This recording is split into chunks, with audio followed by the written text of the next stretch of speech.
Hello everyone, it's me again, the one who believes Nigeria can be a better place for everyone to live in. I have come again. Please, if you know you're just listening to this station on YouTube for the first time, please kindly subscribe, like, drop your comment on how the Nigerian youth can come together and put their heads together and make Nigeria a better place for everyone to live in. We've come again with a very big topic. Like I used to say, I would take much of your time because time is a very precious thing that we need to manage for ourselves and for tomorrow. That time is what we need to start making use of now for Nigeria.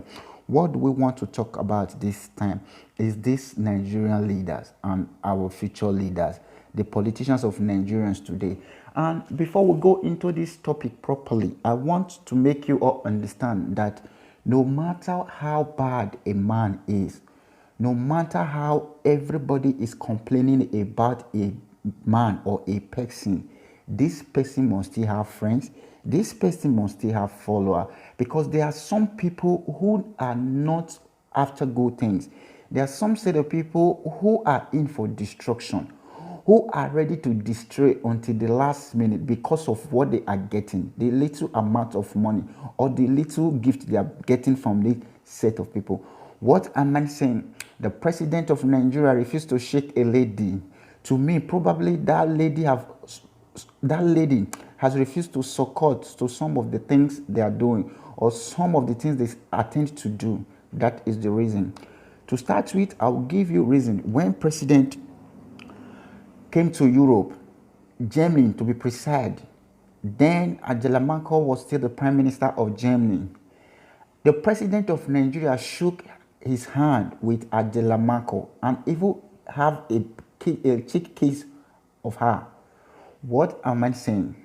People are saying, I heard that some people are saying, because he's a Muslim man, that he's not allowed to shake his hand with a lady or a woman. Because he's a Muslim man, that he's not allowed to hug a woman or a lady. That is a big fat lie.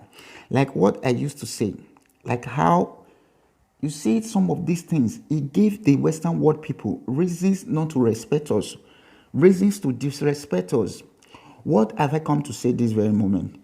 I've been saying it that if we don't make Nigeria right, nobody's going to do it for us. I want us to quickly talk about some of the things Nigerians are facing in Western world, Europe to be precise. And on the 21st of September, a Nigerian guy in Italy who took his bath in the morning and goes out for normal daily basis routine. In Italian, they call it, I've forgotten what they call it. The guy went out, it's kind of a job. He went out where he was waiting for, I don't know what he was waiting for, in front of a supermarket. Two Italian guys, they came out with a bat, not the bat for table tennis, a cricket bat. They beat these guys with a lot of bruises on his head, a lot of injury on his head. You have access to internet in this generation. If you don't believe me, you can do your research about it. I don't want to show pictures. I don't want it to look as if what I'm saying is lie. You can do your research about what I'm saying. It happened in the capital of Italy, Rome, a local government called Anzio. The guy was beaten and hospitalized. It was police who came to pick up this guy and take this guy to the hospital. Now the guy was taken to hospital and treated.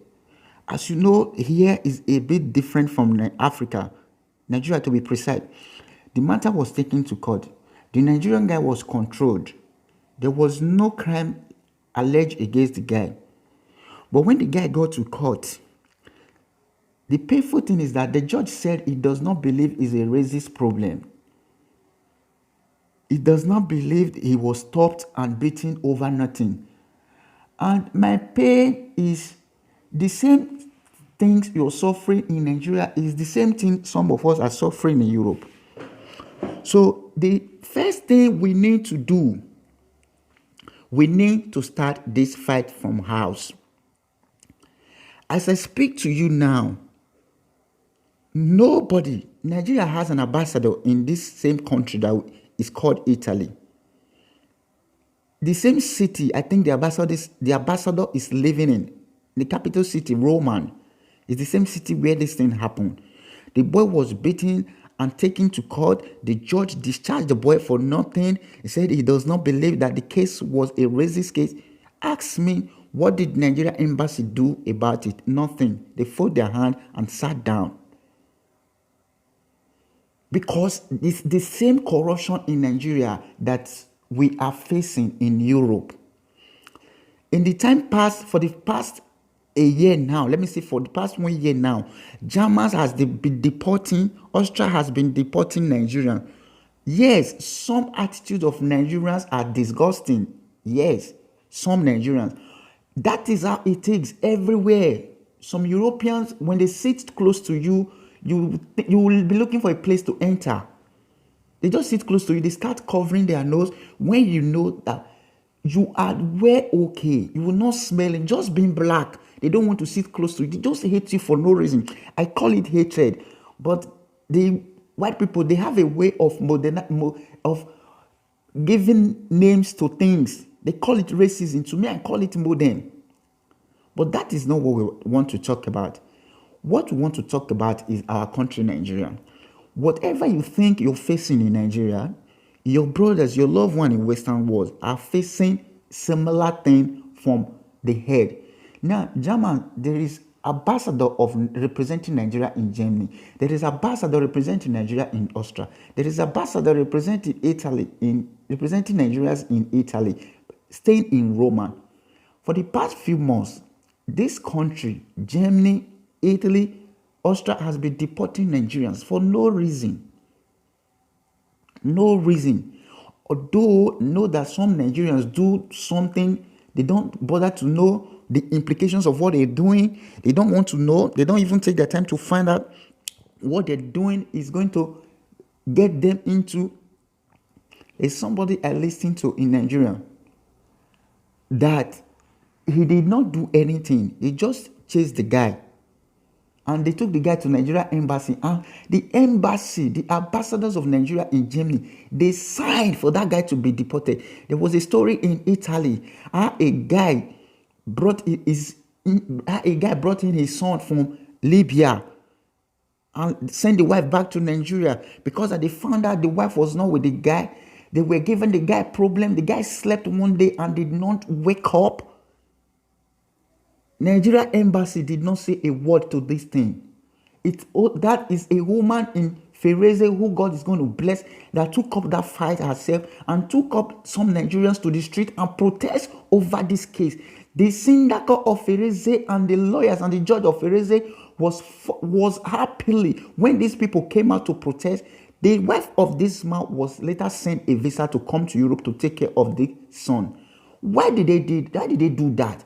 They wanted to take that son from that man.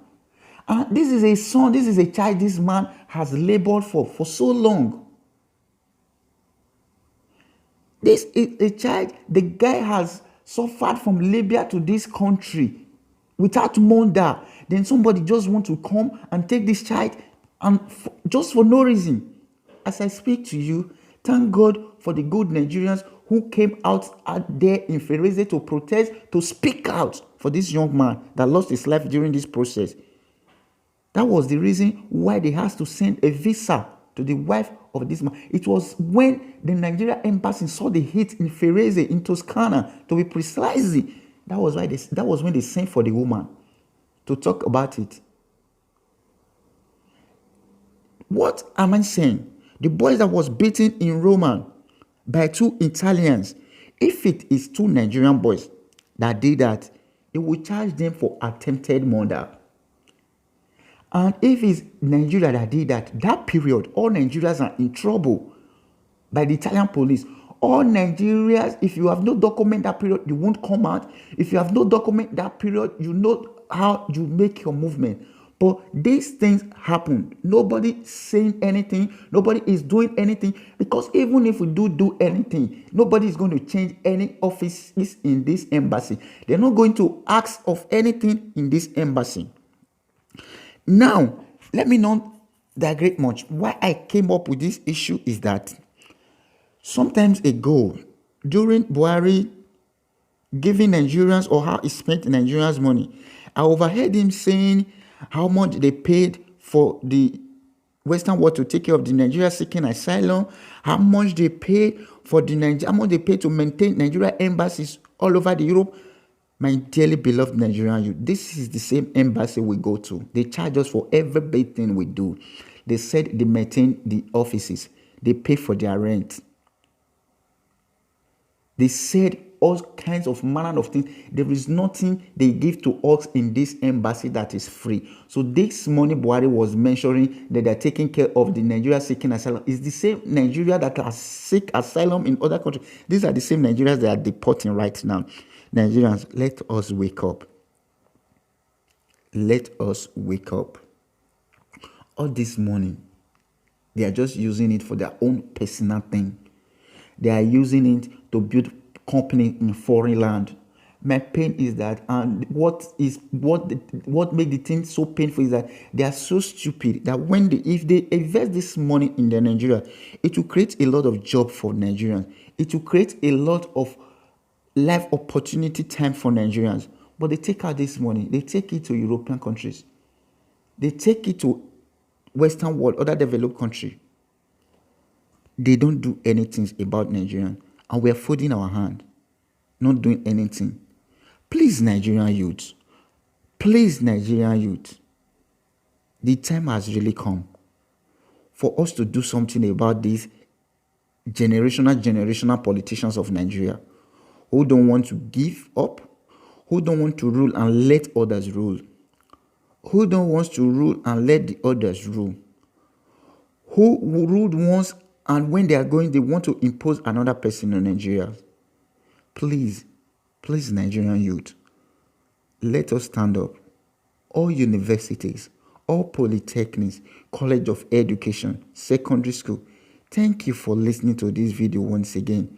I know if we come out together, we can make a difference, a big one at that, not just a difference. Thank you all.